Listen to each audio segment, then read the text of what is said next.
ஒரு ஊரில் ஒருத்தர் இருந்தான். ஒரு நாள் காலையில் எழுந்திரிச்சான். ஒரு 10 ரூபாய் எடுத்து சட்டை பையில் வச்சுக்கிட்டான். கடை தெருவுக்கு புறப்பட்டான்.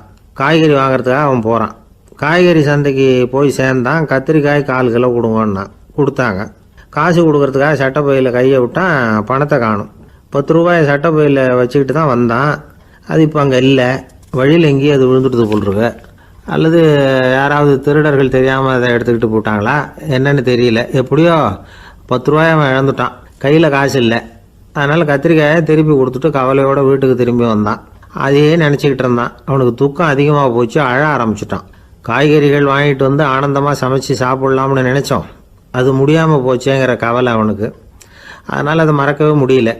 இது நடந்து கொஞ்ச நாள் ஆச்சு. அதே மனுஷன் இன்னொரு நாள் அதே மாதிரி புறப்பட்டான். பணத்தை எடுத்து பையில் வச்சுக்கிட்டான். காய்கறி சந்தையை நோக்கி போய்கிட்டு இருக்கிறான். இப்போ வழியில் ஒரு ஏழை பையனை பார்த்தான். தம்பி எங்கே போகிற அப்படின்னு கேட்டான். ஐயா பள்ளிக்கூடத்துக்கு போய்கிட்டு இருக்கிறேன் அவன். சரி அதுக்கே இவ்வளவு கவலையோடு போய்கிட்டுருக்கிற அப்படின்னு விசாரித்தான் அவன். ஐயா நான் ரொம்ப ஏழை, வீட்டில் வசதி இல்லை, பரீட்சைக்கு பணம் கட்டணும், இன்றைக்கி கடைசி நாள், என்ன செய்கிறதுன்னு தெரியலன்னா. இவன் பார்த்தான். தாங்கிட்ட இருக்கிற பணத்தை எடுத்து அந்த பையன்கிட்ட கொடுத்தான். இதை வச்சுக்கோ, உடனே பணத்தை கட்டு, நல்லா படி, பரீட்சை எழுது அப்படின்னு சொல்லிவிட்டு திரும்பி வந்துட்டான். வெறுங்கையோடு திரும்பி வந்தும் வீட்டில் கேட்குறாங்க எங்கே காய்கறின்னு வழக்கம் போல் கேட்டாங்க. இவன் நடந்ததை சொன்னான். இப்போ வீட்டில் இருந்தவங்க அவங்ககிட்ட ஒரு கேள்வி கேட்டாங்க. ஏங்க இதே மாதிரி முன்னாடி ஒரு தடவை காய்கறி வாங்க போய் வெறுங்கையோடு திரும்பி வந்தீங்க, இப்போவும் வெறுங்கையோடு தான் திரும்பி வந்திருக்கிறீங்க. ஆனால் முன்னாடி வந்தப்போ வருத்தமாக இருந்தீங்க, இப்போ உங்கள் முகத்தில் வருத்தம் தெரியலையே அப்படின்னு கேட்டிருக்கிறான். அதாவது வீட்டில் இருக்கிறவங்க கேட்டாங்களாம். இப்போ அந்த மனுஷன் யோசிக்க ஆரம்பித்தானான். இந்த 2 நிகழ்வுகளுக்கு என்ன வித்தியாசம்? போன தடவை அவன் பணத்தை இழந்தான், இந்த தடவை அவன் பணத்தை இழந்திருக்கிறான். போன தடவை யாரோ திருடிட்டு போயிட்டாங்க, இந்த தடவை அவனாவே ஒரு பையன் பேரில் இறக்கப்பட்டு எடுத்து கொடுத்துருக்குறான். அன்னைக்கு பணம் போயிட்டுதேன்னு வருத்தமாக இருந்தது, இன்றைக்கி பணம் போனாலும் மனசுக்கு மகிழ்ச்சியாக இருக்குது, நிறைவாக இருக்குது. கொஞ்சம் யோசிச்சு பாருங்கள். பணத்தை இழந்தது மகிழ்ச்சிக்கோ வருத்தத்துக்கோ காரணமாக இருக்க முடியாது. அப்படின்னா வேற எது காரணம்? அன்றைக்கு பணத்தை இழந்துட்டேன்னு அழுதான், இன்றைக்கு பணத்தை இழந்தாலும் மகிழ்ச்சியாக இருக்கிறான். ஆகவே மகிழ்ச்சிக்கும் துக்கத்துக்கும் இழப்பு காரணம் அல்ல, இழப்பு பற்றிய நம்முடைய அறிவு தான் காரணம் அப்படிங்கிறது பெரியவர்களுடைய கருத்து. எந்த பொருளும் நமக்கு கவலையை உண்டு பண்ணுறதில்ல, அந்த பொருள் பேரில் நாம் வைக்கிற பற்று தான் கவலையை உண்டு பண்ணுது. பொருள்கள் நம்ம விட்டுட்டு போயிட்டா நாம் அழுதுகிட்டு இருக்கிறோம், நாமே அதுகளை விட்டுட்டு வந்துட்டா மகிழ்ச்சியாக இருக்கிறோம். இந்த உண்மையை புரிஞ்சுக்கிட்டு நம்முடைய வாழ்க்கையை நல்ல விதமாக அமைச்சிக்கணும். ஒரு ஆள் அழுதுகிட்டு இருந்தான். ஏன்டா அழுகுறேன்னு கேட்குறார் ஒருத்தர். இழக்கிறதுக்கு எதுவும் இல்லை அதனால் அழறேன்னா. என்னடா சொல்கிறேன்னார். கிட்ட வாங்க சொல்கிறேன்னா. இந்த மணி பர்ஸை வேற ஒருத்தன் பாக்கெட்லேருந்து திருடினேன், அப்புறம் தான் புரிஞ்சுது அவங்ககிட்ட இழக்கிறதுக்கு எதுவும் இல்லைங்கிறது. ஆமாங்க இது காலி பர்ஸு, அதனால் இப்போ அழுதுகிட்டு இருக்கிறேன், திருடியும் பிரயோஜனம் இல்லை அப்படின்னு சொல்லிவிட்டு அழுதானா. இப்பெல்லாம் நம்ம ஊரில் மாமியார் மருமகள் ஒருத்தர் நல்லா புரிஞ்சுக்கிட்டு நல்ல விதமாக தான் இருக்கிறாங்க பல இடத்துல. அதனால் நான் இப்போ சொல்ல போகிற கதையை கேட்டுவிட்டு இந்த காலத்தில் அவ்வளவு மோசமாக யார் சார் நடந்துக்கிறாங்க அப்படின்னு கேட்டு யாரும் சண்டைக்கு வரக்கூடாது. இன்னொரு உண்மையையும் சொல்லிவிடுறேன். அதாவது இந்த கதையை நமக்கு எழுதி அனுப்பி இருக்கிறதே கொஞ்ச நாளில் மருமகளாகவும் அதுக்கப்புறம் கொஞ்ச காலத்தில் மாமியாராகவும் ஆக போகிற ஒரு நேயர் தான். சரி இந்த கதைக்கு வருவோம். அதாவது ஒரு சின்ன குடும்பம், அந்த வீட்டில் மாமியார் ஆட்சி, அவங்க வச்சது தான் சட்டம். பிள்ளையாண்டான் எப்படின்னா அம்மா சொல்கிறதையும் கேட்டுக்குவான், மனைவி சொல்கிறதையும் கேட்டுக்குவான், நமக்கு என்னத்துக்கு வம்புங்கிற டைப்பு. மருமகள் பேரில் குறை கண்டுபிடிக்கிறதுலேயே அந்த மாமியாருக்கு ஒரு சுவாரஸ்யம். சின்ன சின்ன விஷயத்துலாம் குத்தம் கண்டுபிடிச்சிக்கிட்டே இருக்கிறாங்க. பொதுவாக எல்லாரும் எப்படின்னா ஏதாவது ஒரு காரணத்துக்காக சண்டை போட்டுக்கிட்டு இருப்பாங்க. அந்த அம்மா எப்படின்னா ஏதாவது ஒரு சண்டையை போடுறதுக்காக காரணத்தை தேடிக்கிட்டு இருப்பாங்க. அப்படி ஒரு மனசு. அந்த மருமக பொண்ணு பாவம் பயந்து பயந்து ஒவ்வொரு காரியமும் செஞ்சுக்கிட்டு வந்தது. இப்படியே பல வருஷம் ஓடி போட்டுது. அந்த மாமியாருக்கும் ரொம்ப வயசாகிட்டுது. இருந்தாலும் அந்த பழைய சுபாவம் மட்டும் மாறவே இல்லை. திடீர்னு ஒரு நாள் பக்கவாதம் வந்து அந்த அம்மாவுக்கு ஒரு பக்கம் கை கால் இழுத்துக்கிட்டுது. வாய் சுத்தமாக பேச முடியாமல் போயிட்டுது. சத்தம் மட்டும் வரும். ஒரு பக்கத்து கை காலை அசைக்க முடியும், பேசுகிறதெல்லாம் கையால் தான், அதாவது கை சைகையால். இப்படிப்பட்ட நிலைமையில் கூட அந்த பொண்ணு தண்ணியோ பாலோ இவங்க எதிரில் கொண்டாந்து வச்சா அதை வேணும்னே தட்டி விட்டுட்டு ஒம்பு வளர்க்குறது. அதுக்கப்புறம் அந்த பொண்ணு தரையை சுத்தப்படுத்தும்ல, அதை பார்த்து ரசிக்கிறது. இருந்தாலும் அந்த பொண்ணு இதையெல்லாம் பெருசுப்படுத்தாமல் ரொம்ப பொறுமையாக தான் இருந்தது. ஒரு நாள் வீட்டில் வச்சுருந்த பாலை பூனை குடிச்சிட்டு போயிட்டுது. வயசான காலத்தில் இந்த அம்மா பால் இல்லாமல் கஷ்டப்படுவாங்களே அப்படின்னு நினச்சி பக்கத்து வீட்டில் போய் கொஞ்சம் பால் வாங்கிட்டு வந்து காய்ச்சி மாமியார் முன்னாடி கொண்டாந்து வச்சுது அந்த பொண்ணு. வழக்கம் போல் அந்த அம்மா பாலை தட்டி விட்டுட்டாங்க. இதை அந்த மருமக பொண்ணு கவனிச்சுட்டுது. இவ்வளவு நாள் பொறுமையாக இருந்த இந்த மருமகளுக்கு இன்னைக்கு இதை பார்த்து தான் அசாத்திய கோபம் வந்துட்டுது. கதவுக்கு பக்கத்தில் சாத்தி வச்சிருந்த உலக்கையை எடுத்து மாமியார் தலையில் போட அது குறி தவறி கழுத்தில் பட அந்த அம்மா கழுத்தை பிடிச்சிக்கிட்டு ஊன்னு கத்த இந்த பொண்ணு ஒன்றும் அலட்டிக்காமல் உலக்கையை எடுத்து மறுபடியும் கதவு பக்கம் சாத்தி வச்சுட்டு அது பாட்டுக்கு நடந்து போயிட்டுது. இருந்தாலும் மனசுக்குள்ளே லேசாக ஒரு பயம்.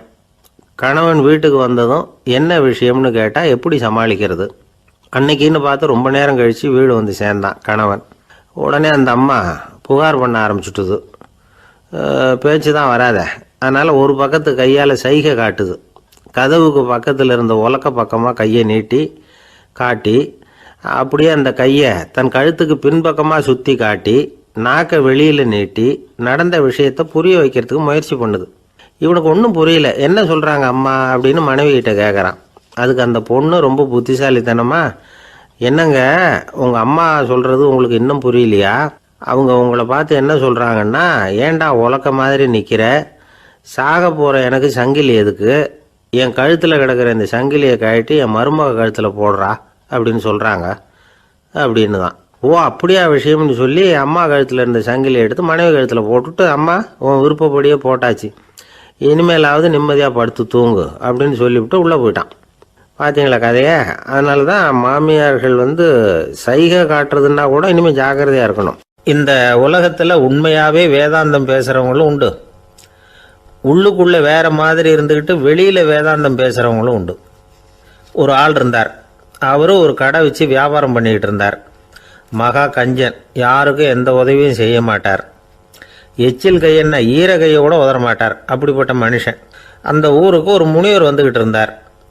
வருஷத்துக்கு ஒரு தடவை வருவார். ஒரு நாள் 2 நாள் இருப்பார், அப்புறம் போயிடுவார். அந்த முனிவர் வர்றப்போலாம் இந்த ஆள் எழுந்திரிச்சு ஓடி போய் அவரை வரவேற்பான். ரொம்ப பெரிய வேதாந்தி மாதிரி அவர்கிட்ட பேசிக்கிட்டு இருப்பான். காயமே இது பொய், வெறும் காற்றடைத்த பையும்மா, தர்மம் தலைகாக்கும்மா, பணம் என்ன சார் பணம், இன்னைக்கு ஒருத்தன் கையில் இருக்கும், நாளைக்கு ஒருத்தன் கையில் இருக்கும், எல்லாம் மாயம், எனக்கு தான் இன்னமும் இந்த சம்சார பந்தத்திலிருந்து விடுபடுறதுக்கு நேரம் வரலேம்மா. அந்த முனிவரும் இந்த ஆள் இப்படி சொல்கிறத கேட்ட உடனே, ஏப்பா அப்படி சொல்கிற, இப்போ கூட நீ சரின்னு சொல்லு, உனக்கு தீட்சை கொடுத்து இதிலேருந்து விடுபடுற ஞானத்தை போதிக்கிறேன் பார். உடனே அந்த ஆள் என்ன சொல்லுவான் தெரியுமா? ஐயோ சாமி, இப்போ அது எப்படிங்க முடியும், பிள்ளைங்கள்லாம் சின்ன சிறுசுங்க, அதுகளுக்கெல்லாம் ஒரு கல்யாணம் காட்சின்னு செஞ்சு கடமையை முடிச்சுட்டா நீங்கள் சொல்கிறபடி செஞ்சு விடலாம்மா. சரி, இன்னும் முனிவர் போயிடுவார். அடுத்த வருஷம் வருவார். இவன் வழக்கம் போல் வேதாந்தம் பேசுவான். சரி தீட்சை கொடுக்குறேன் வா அம்பார். பேரம்பேத்தியை பார்க்கணும், கோர்ட்டில் கேஸ் ஒன்று இருக்குது, அது முடியணும் அப்படின்னு தயங்க ஆரம்பிச்சிருவான். எல்லாம் சொல்லுவான், ஆனால் குடிக்கிறதுக்கு தண்ணி கூட கொடுக்க மாட்டான். ரொம்ப வருஷம் கழித்து மறுபடியும் ஒரு நாள் அந்த ஊருக்கு முனிவர் வந்தார். இவன் கடைக்கு வந்தார்.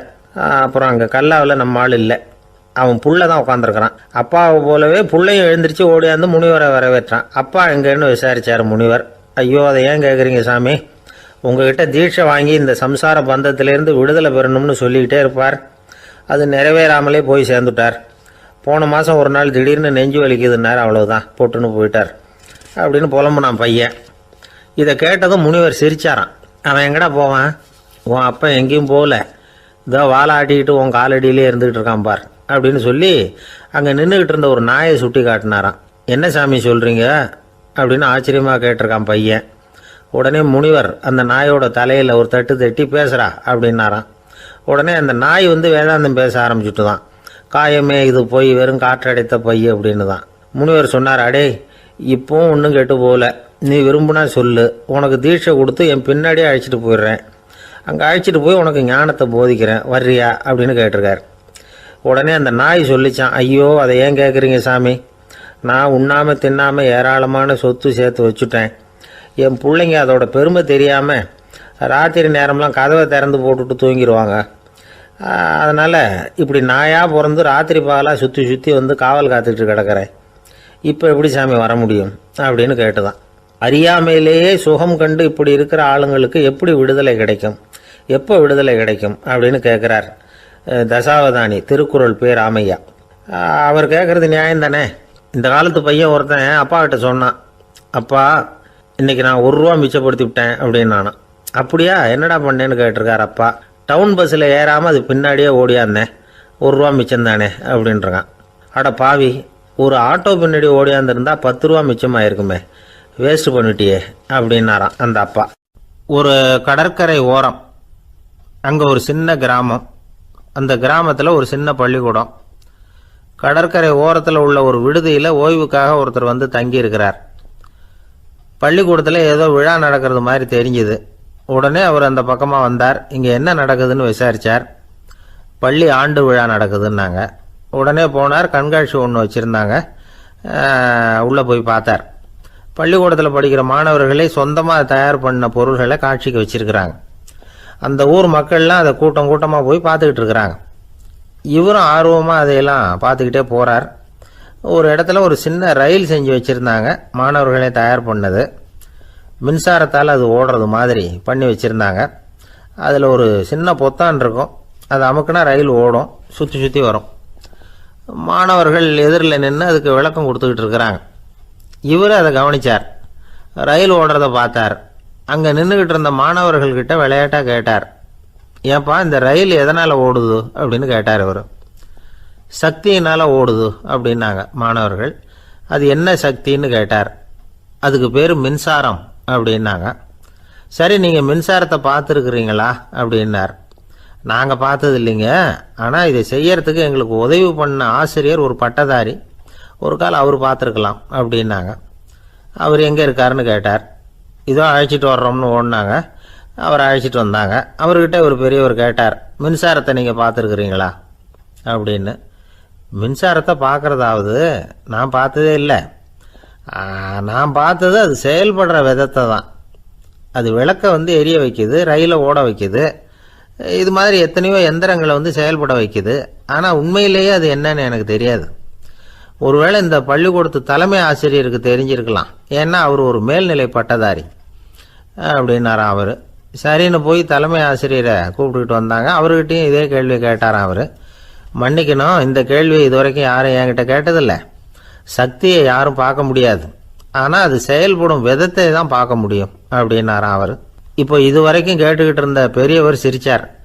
சிரிச்சுட்டு சொன்னாராம், சரி அதுக்காக ஒன்றும் கவலைப்படாதீங்க, என்னுடைய பெயர் தாமஸ் ஆல்வா எடிசன் அப்படின்னாராம்.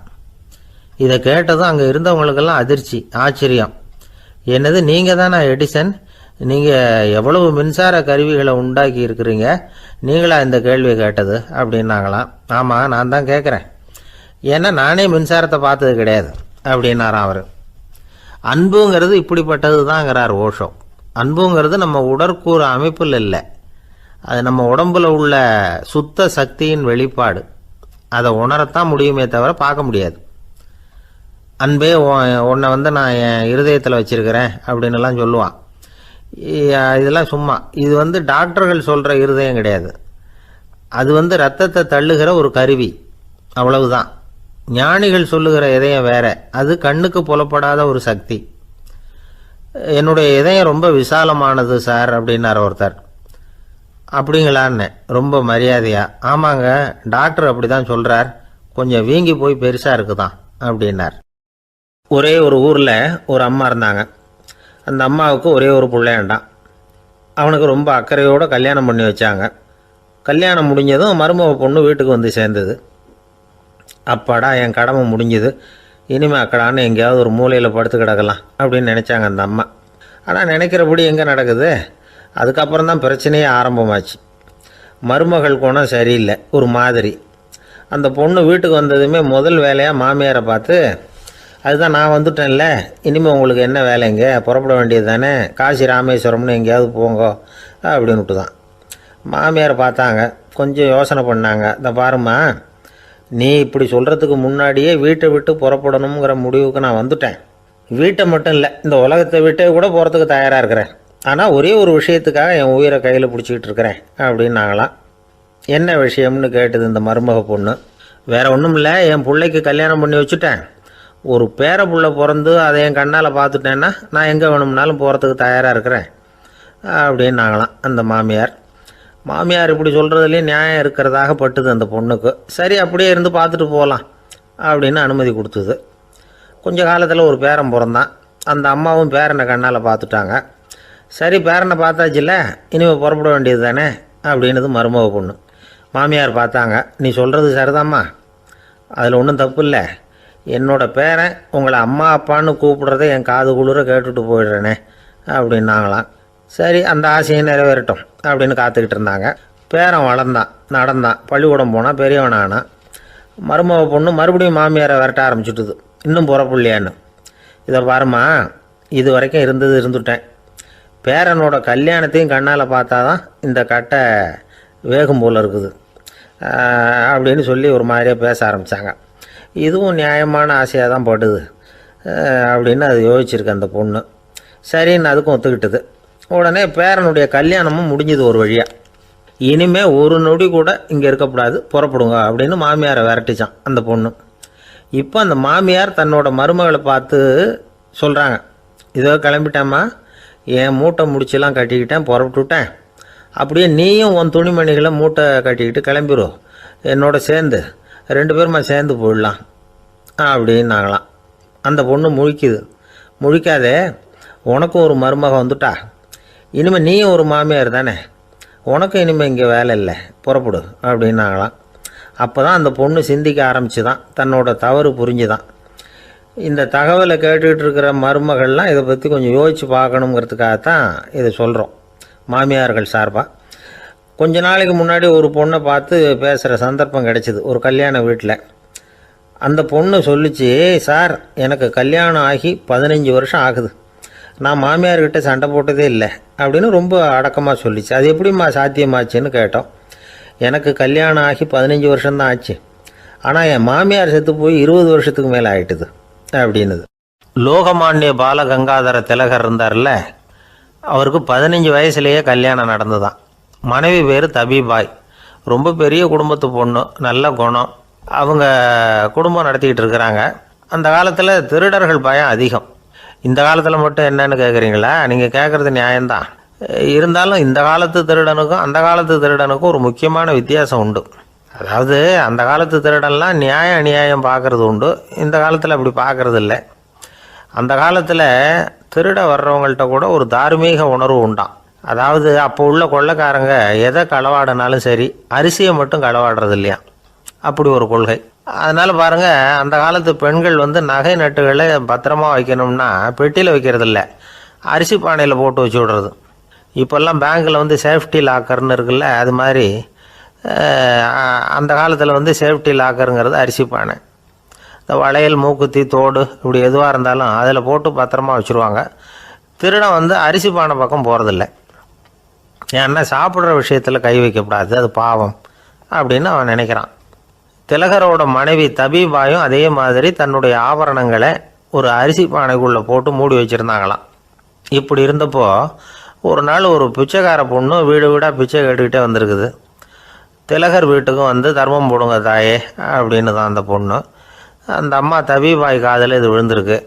உடனே கை நிறைய அரிசி அள்ளிக்கிட்டு போட்டிருக்கு.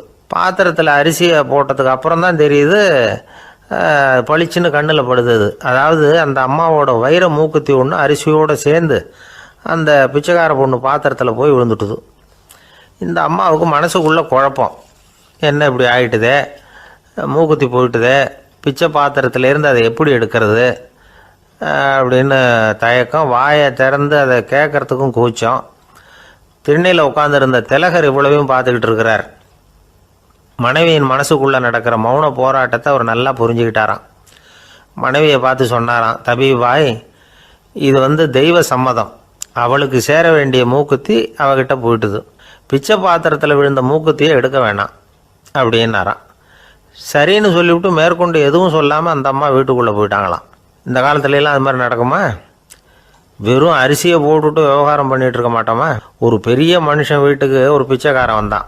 ஐயா, நாங்கள் பிச்சைக்காரங்கள்லாம் சேர்ந்து ஒரு சங்கம் வச்சுருக்குறோம், அதுக்கு நிதி சேர்க்குறோம், அதுக்கு ஒரு 100 ரூபா கொடுத்தீங்கன்னா எங்களுக்கு பெரிய உதவியாக இருக்கும் அப்படின்னானா. அதெல்லாம் ஒன்றும் கொடுக்க முடியாது போ அப்படின்னாரான் அவர்.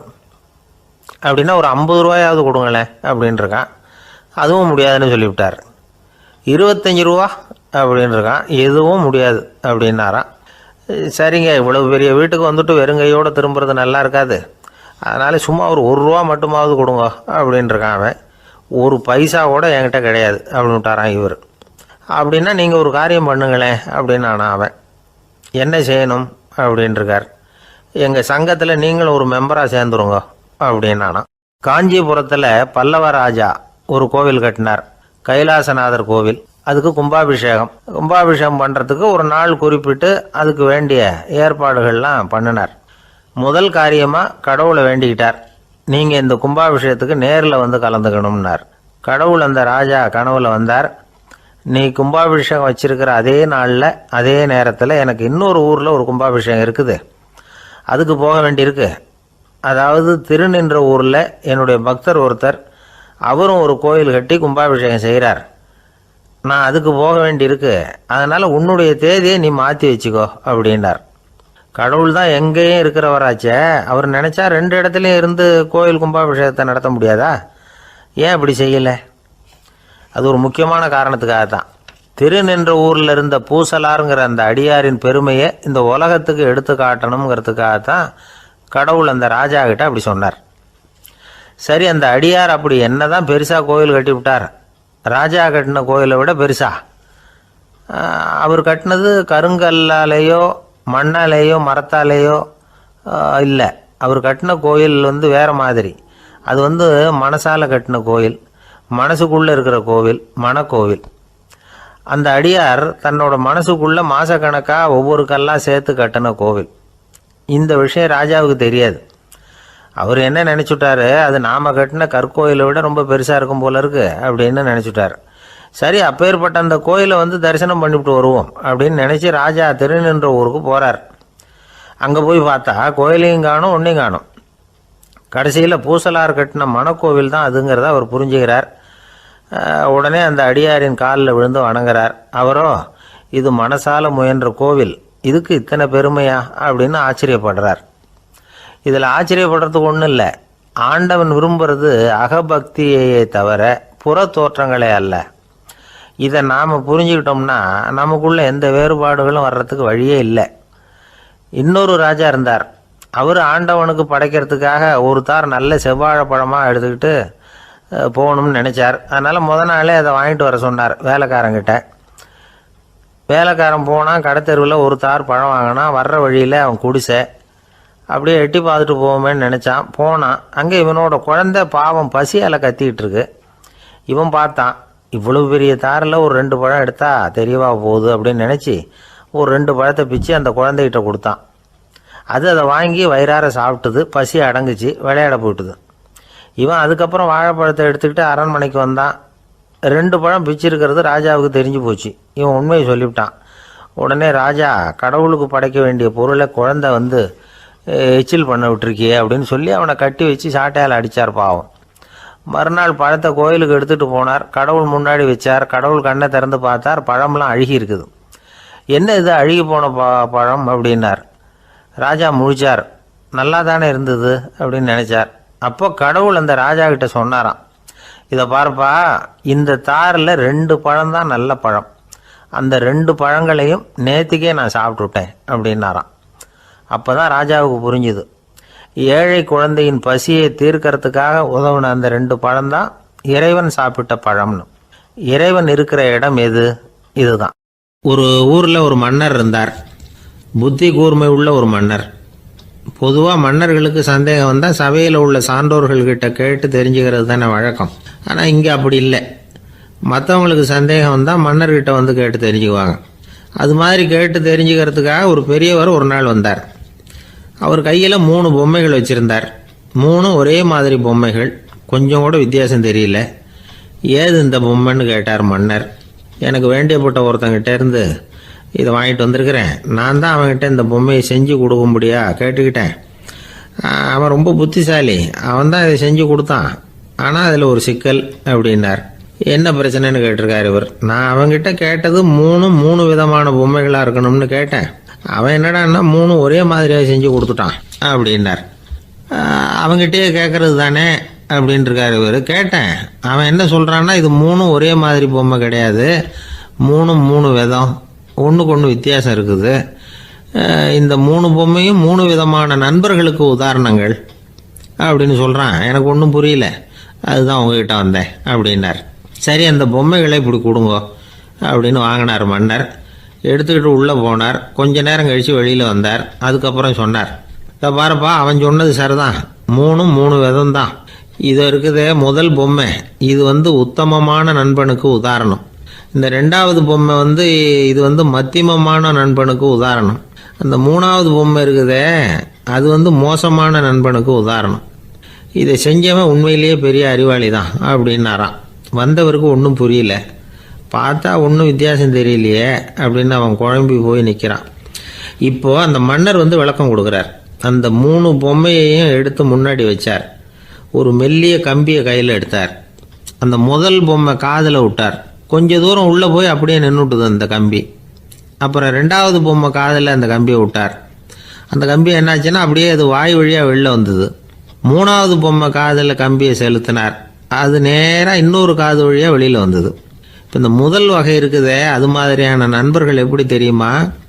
நம்ம கஷ்டத்தை அவங்கக்கிட்ட சொன்னால் பேசாமல் கேட்டுக்குவாங்க. வெளியில் அதை யாருக்கிட்டையும் சொல்லிகிட்டு இருக்க மாட்டாங்க. வெளியில் தெரியாமல் நமக்கு உதவி பண்ணுவாங்க. செஞ்சுட்டு அதை நான் தான் செஞ்சேன்னு சொல்லிகிட்டு இருக்க மாட்டாங்க. அதுதான் கம்பி ஒரு காது வழியாக போய் உள்ளே நின்றுட்டுது. 2வது பொம்மையில் கம்பி என்னாச்சு, ஒரு காது வழியாக போய் வாய் வழியாக வெளியில் வருது. இது மாதிரியான நண்பர்கள்கிட்ட நாம் கஷ்டத்தை சொன்னால் அதை அவங்க 4 பேர்கிட்ட போய் சொல்லி நமக்காக உதவி கேட்பாங்க. நமக்குன்னு கேட்டு வாங்கி அதை நம்மகிட்ட கொண்டுகிட்டு கொடுப்பாங்க. இவங்க மத்தியமமான நண்பர்கள். 3வது பொம்மையில் ஒரு காது வழியாக செலுத்துகிற கம்பி இன்னொரு காது வழியாக வெளியில் வந்துடுது. இது மாதிரியான நண்பர்கள்கிட்ட நம்ம கஷ்டத்தை சொன்னால் அவங்க காது கொடுத்து கேட்கறது மாதிரி நடிப்பாங்க.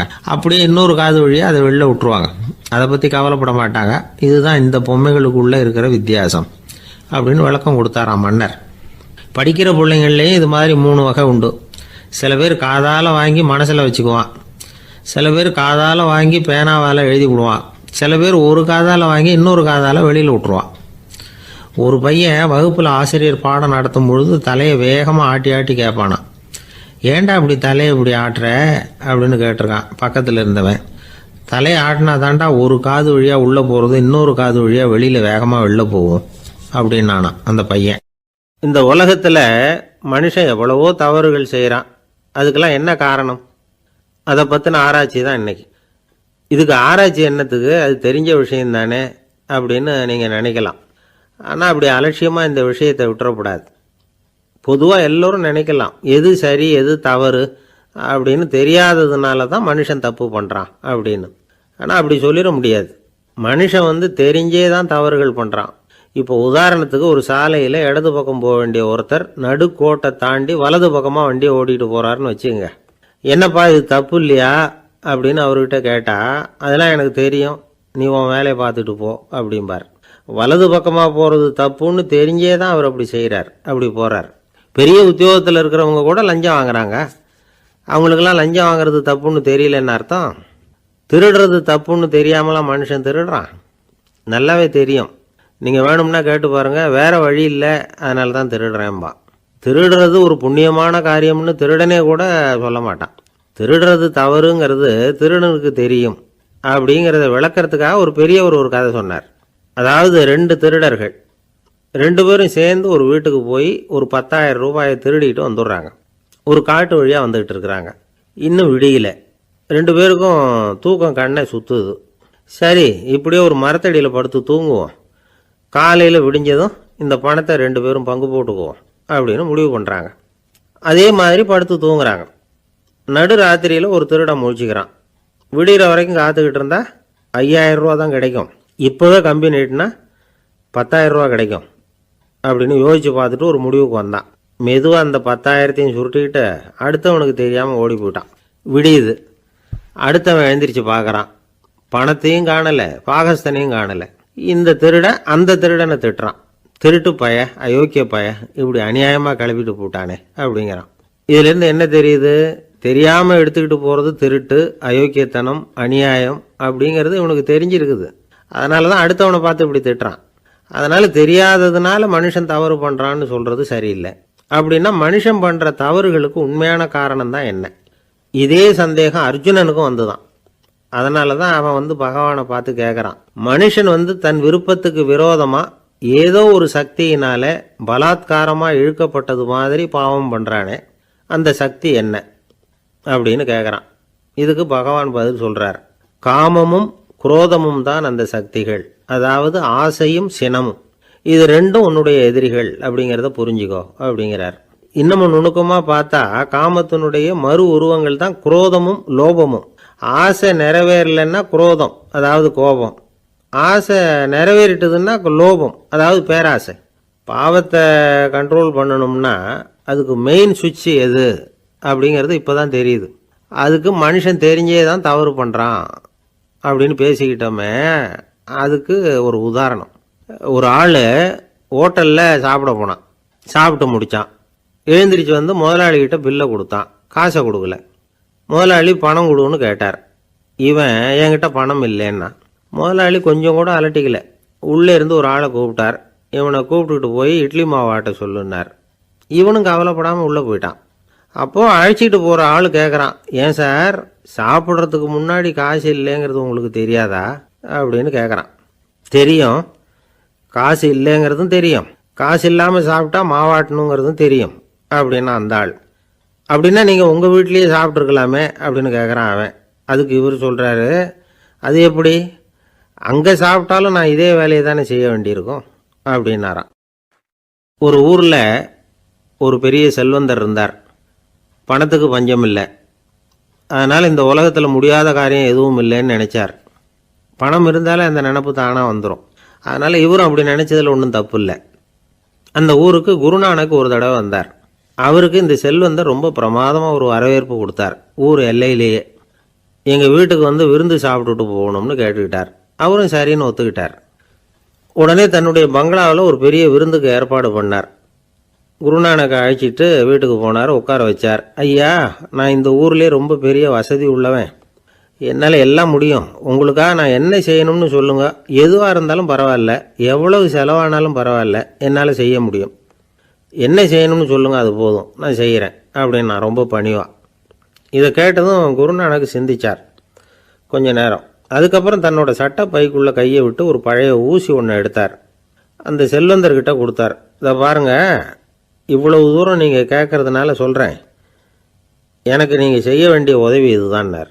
ஊசியை கையில் வாங்கிக்கிட்டு இதை என்ன செய்யணும்னு சொல்லுங்க அப்படின்னார் அவர். நீங்கள் செய்ய வேண்டியது என்னென்னா, இந்த ஊசியை பத்திரமா வச்சிருக்கணும்.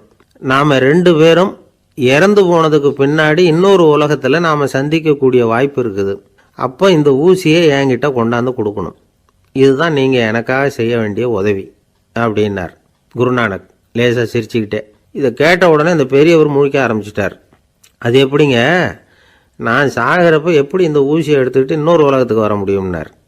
ஊசி மாதிரி ஒரு சின்ன பொருளை கூட இந்த உலகத்தை விட்டு நாம் போகிறப்ப எடுத்துகிட்டு போக முடியாதுங்கிறப்போ உங்களோட செல்வத்தையெல்லாம் எப்படி அங்கே எடுத்துகிட்டு வர போகிறீங்க அப்படின்னு கேட்டார் குருநானக்.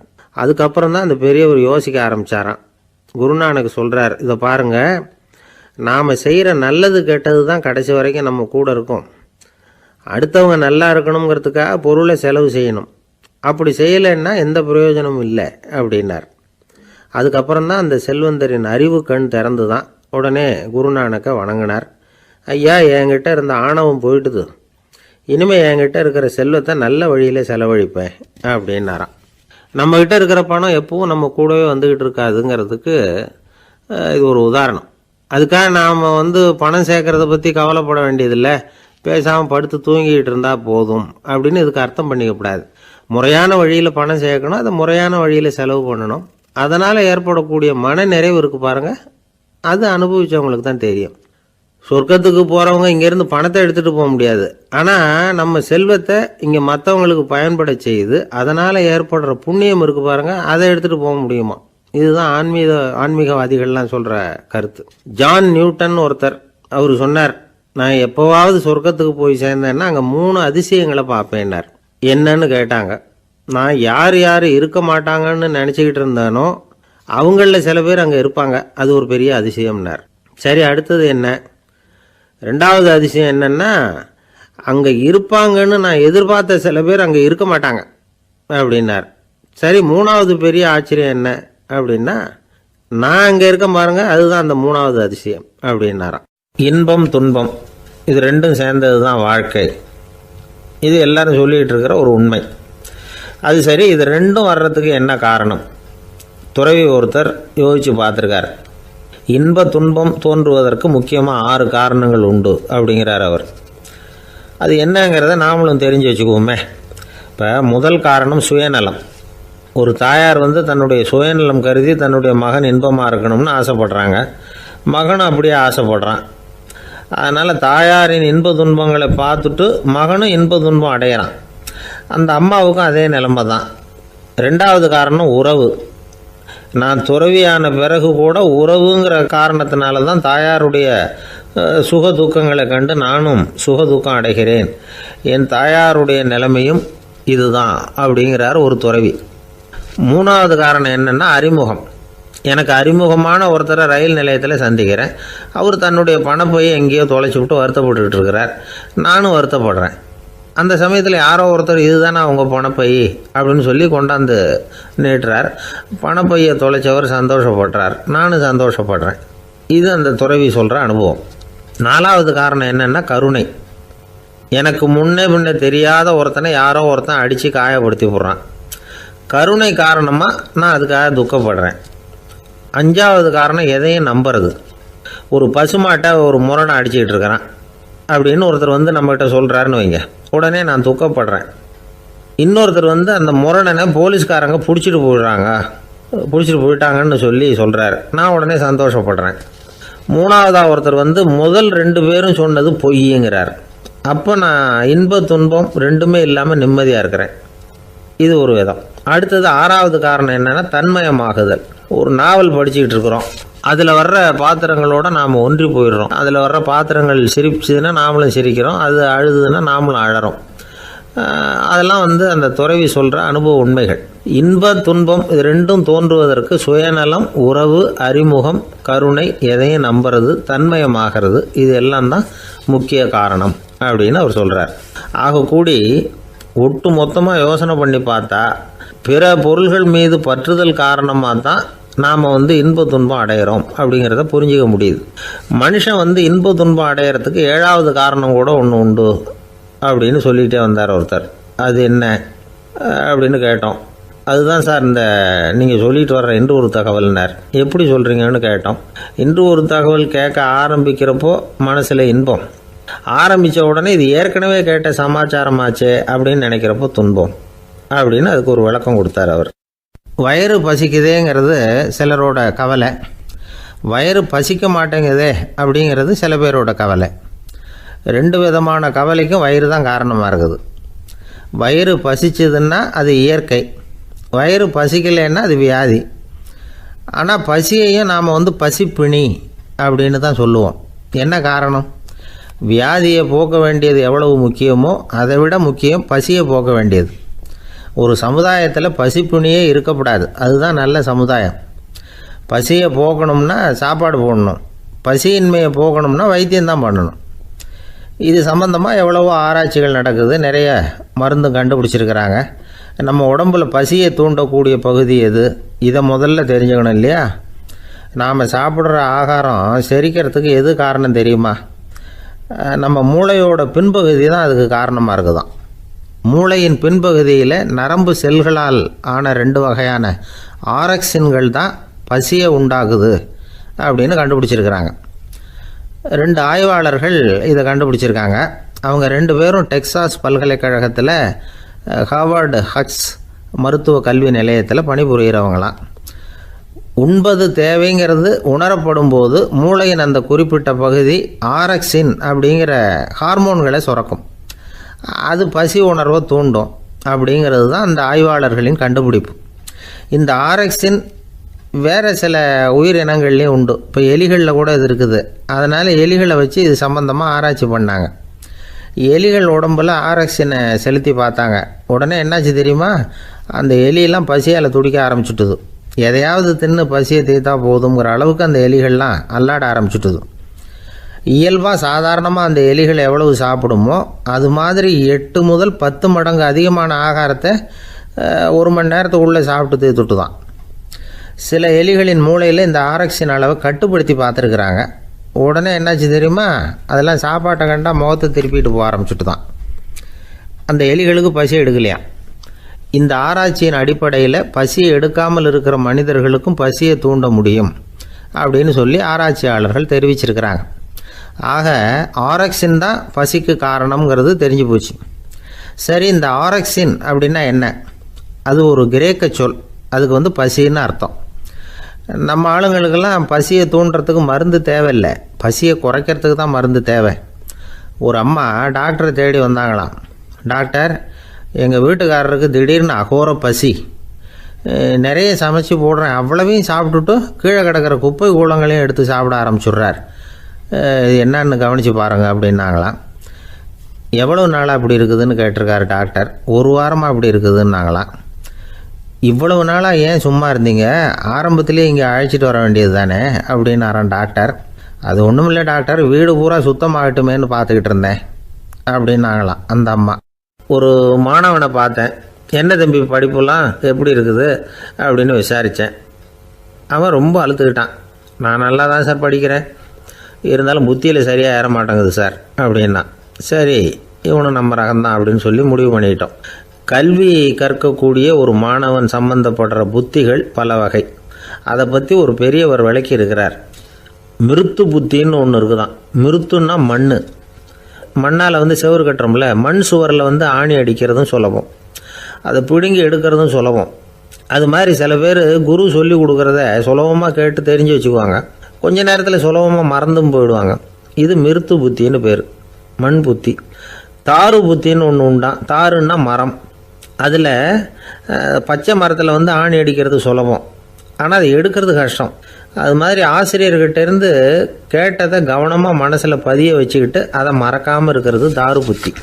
பட்டை மரமாக இருந்தால் அதில் ஆணி அடிக்கிறதும் கஷ்டம், அடிக்கிற ஆணியும் சீக்கிரம் நழுவிடும். அது மாதிரி கேட்குற விஷயம் மனசில் பதியறதும் கஷ்டம். அப்படியே பதிஞ்சாலும் அது நீடிச்சு இருக்கிறதும் கஷ்டம், கொஞ்ச காலத்தில் மறந்துடும். இன்னொரு வகை புத்தி ஒன்று உண்டு, அதுக்கு பேர் சிலா புத்தின்னு பேர். சிலான்னா கல். ஒரு கருங்கல்லில் 4 துளையை போட்டு ஒரு துளையில் உளியை வச்சு அடித்தா மற்ற துளை வழியாகவும் பிளந்து கல் 2 ஆகிடும். அது மாதிரி சந்தியான இடங்களில் குறிப்பாக ஒரு பொருளை சொன்னால் அதை வச்சுக்கிட்டு மற்றதையும் தெரிஞ்சுக்கிறது, அது சிலா புத்தின்னு பேர். வேணு புத்தின்னா என்ன தெரியுமா? வேணுன்னா மூங்கில். மூங்கில் கணுவில் ஒரு பக்கம் உளியை வச்சு அடித்தா 2 பக்கமும் பிளந்துடும். அது மாதிரி ஒரு செய்தியை கேட்டுக்கிட்டு இருக்கிறப்பவே அதோட முன்பின் தொடர்களையும் தெரிஞ்சுக்கணும், அது வேணு புத்தி. தைல புத்தின்னு ஒன்று உண்டு. தைலம்ங்கிறது எண்ணெய். தண்ணியில் ஒரு துளி எண்ணெயை விட்டால் அது தண்ணி பூரா பரவி போடுதில்ல, அது இப்படி பரவுறது மாதிரி ஆசிரியர் சுருக்கமாக ஒரு கருத்தை சொன்னால் அதை வச்சுக்கிட்டு பூரா விஷயங்களையும் தெரிஞ்சுக்கணும், அது தைல புத்தி.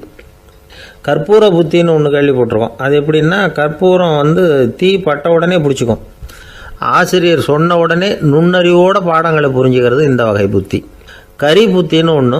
அது எப்படின்னா, கரியில் நெருப்பை வச்சு விசிறிய பிறகு அதுக்கப்புறம் அது கறி நெருப்பாகும். அது மாதிரி காலம்பரை சாயந்தர வேலைகளில் ஆசிரியர் பாடம் சொல்லி கொடுப்பார், அதை கொண்டு புரிஞ்சுக்கிறது இந்த வகை.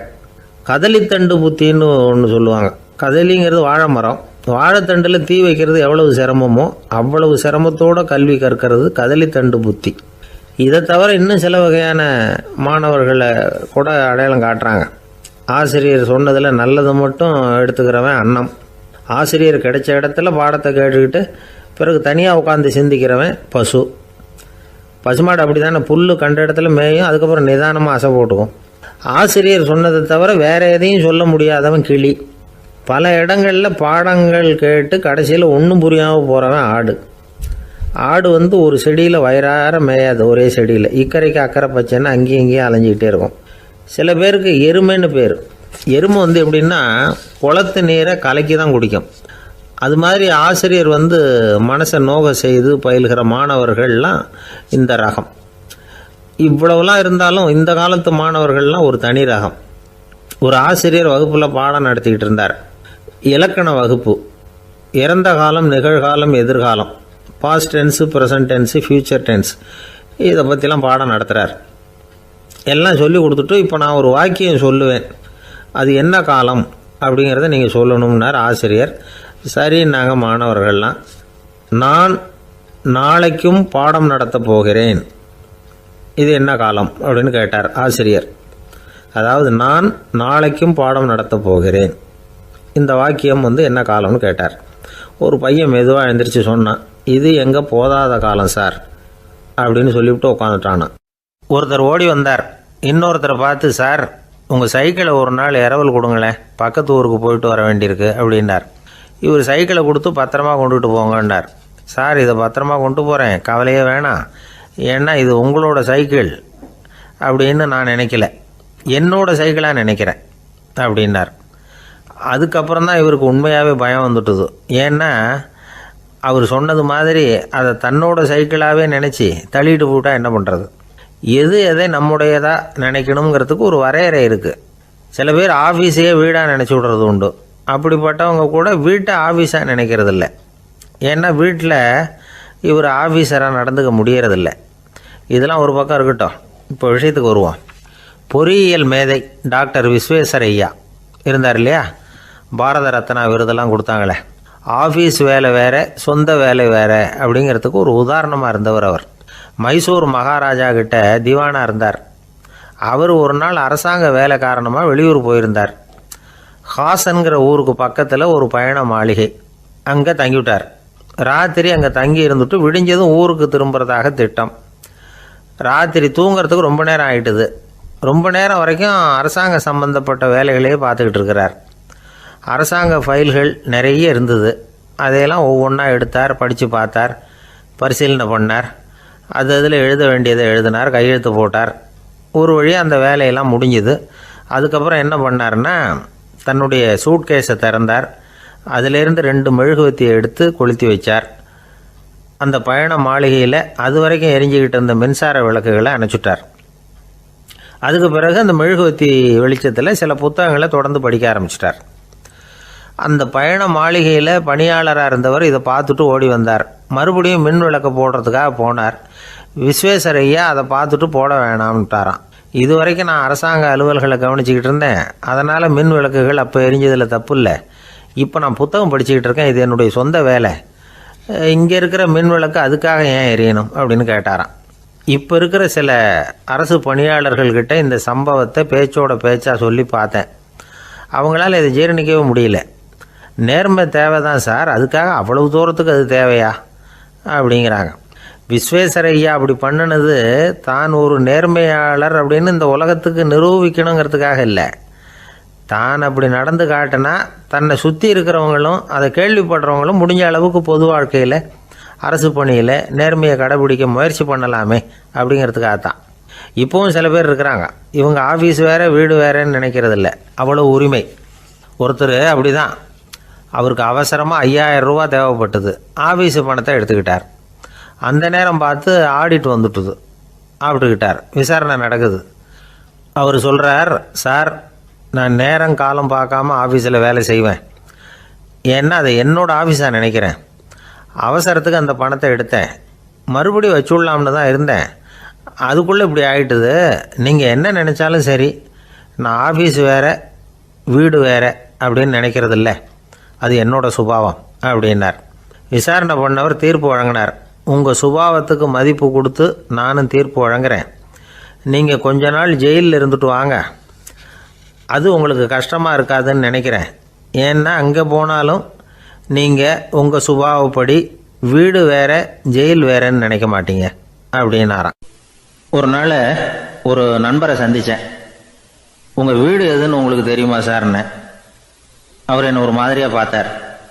அப்புறம் சொன்னார், தெரியும் அப்படின்னாரு. சரி, உங்கள் தொலைபேசி எண் உங்களுக்கு தெரியுமான்னு. அதுவும் தெரியும்னார். உங்கள் மனைவி மக்கள் யார் யாருன்னு உங்களுக்கு தெரியுமான்னு கேட்டேன். என்ன ஒரு மாதிரியாக பார்த்தார். அப்புறம் சொன்னார், அதுவும் தெரியும் சார் அப்படின்னார். சரி, நீங்கள் யாருன்னு உங்களுக்கு தெரியுமான்னு கேட்டேன். இப்போ தான் அவர் முழிக்க ஆரம்பித்தார். அவர் மட்டும் அப்படி இல்லை, நாம் எல்லாருமே அப்படி தான். எதிரில் நிற்கிறது யாருங்கிறது தெரியும், நாம் யாருன்னு நமக்கு தெரியாது. உண்மையிலேயே நாம் யார்? இந்த கேள்விக்கான பதிலை தான் வாழ்க்கை பூரா நாம் தேடிட்டு இருக்கிறோம். புத்தர் என்ன சொல்கிறாரு தெரியுமா? நீங்கள் கடவுளை பற்றி கவலைப்பட தேவையில்லை, உங்களை பற்றின கவலை உங்களுக்கு இருந்தால் போதும் அப்படிங்கிறார். நான் யார், எனக்கு ஏன் இந்த கவலை அப்படின்னு உங்களை நீங்களே கேட்டுக்குங்க அப்படிங்கிறார். நாம் ஏன் கடவுளை படைத்தோம்? அது ஒரு நழுவல் முயற்சியாம். அதாவது தன்னிடமிருந்து தானே தப்பிக்கிற ஒரு முயற்சியாம். இப்படி தான் அதை சொல்கிறாங்க அறிஞர்கள்லாம். மக்கள் பொய்யான பிரச்சனைகளில் ஆர்வமாக இருக்கிறாங்க.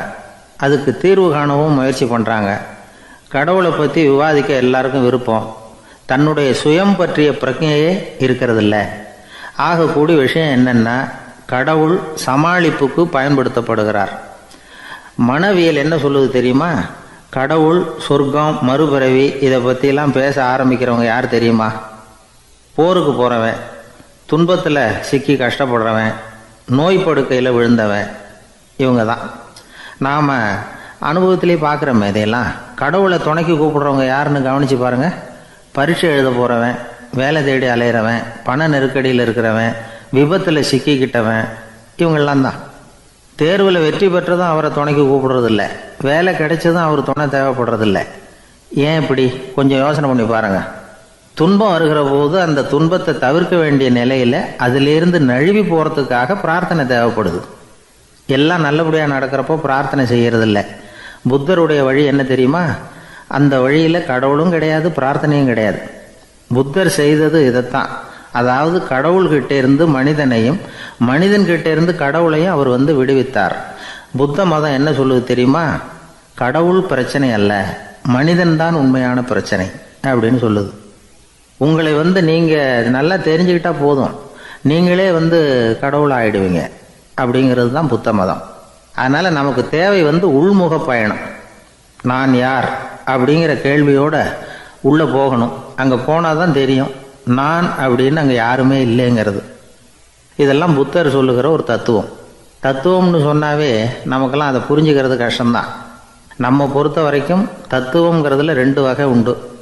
ஒன்று தத்துவம், இன்னொன்று மகா தத்துவம். தத்துவம்னா என்ன தெரியுமா? கேட்குறவங்களுக்கு புரியப்படாது, அதுதான் தத்துவம்.